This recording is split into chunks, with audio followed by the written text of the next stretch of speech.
தமிழ்நாட்டுக்கு வஞ்சகம் செய்வதையே ஒன்றிய பாஜக அரசு வழக்கமாக செய்து கொண்டிருக்கிறது. தமிழ்நாட்டை 3 முறை மிகப்பெரிய பேரிடர் தாக்கி ஆயிரக்கணக்கான மக்கள் பாதிக்கப்பட்ட போதெல்லாம் உடனே வராத நிதியை தராத ஒன்றிய நிதியமைச்சர் இப்போது கரூருக்கு மட்டும் உடனே வருகிறார். மணிப்பூர் கலவரம், குஜராத் விபத்துக்கள், கும்பமேளா பலிகளுக்கெல்லாம் உடனே விசாரணை குழு அனுப்பாத பாஜக கரூருக்கு மட்டும் உடனே அனுப்புறாங்கன்னா தமிழ்நாட்டு மேல இருக்கிற அக்கறை யார கிடையாது. இங்கதான் நீங்க கவனிக்கணும். அடுத்த ஆண்டு தேர்தல் வருது. மாநில நலன்களை புறக்கணிச்சு மாநில உரிமைகளை பறிச்சு இன்னும் சொல்லணும்னா மாநிலங்களே இருக்கக்கூடாது என்ற எண்ணத்தோடு செயல்படுகிற ஒன்றிய பாஜக கூட எதிர்க்கட்சியாக இருக்கக்கூடிய அதிமுகவும் கூட்டணி வச்சுக்கிட்டு அடிமை சாசனம் எழுதி கொடுத்த தலையாட்டி பொம்மையா இருக்காங்க. பாஜகவை அதிமுக ஆதரிப்பதற்கு ஏதாவது கொள்கை அடிப்படை இருக்கா?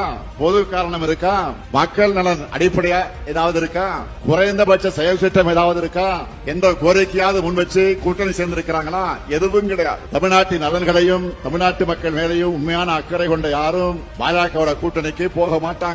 ஏன்னா நாட்டு மக்களை துண்டாடும் RSS இயக்கத்தோட கொள்கைகளை முழு வீச்சில் செயல்படுத்தி இருக்கக்கூடிய அரசியல் முகம் அதிகார பலம் தான் பாஜக. அதிலும் 3வது முறை மக்களுடைய ஆதரவு குறைந்து ஒரு சிலரின் ஆதரவோடு ஆட்சி அமைச்ச பிறகு RSS பாதையில வேகமாக நடைபோட ஆரம்பிச்சிருக்கு பாஜக. பெருந்தலைவர் காமராசரை கொல்ல முயற்சித்த RSS அமைப்போடு நூற்றாண்டுல அவங்களுடைய செயல் திட்டத்தை வேகப்படுத்தி இருக்காங்க.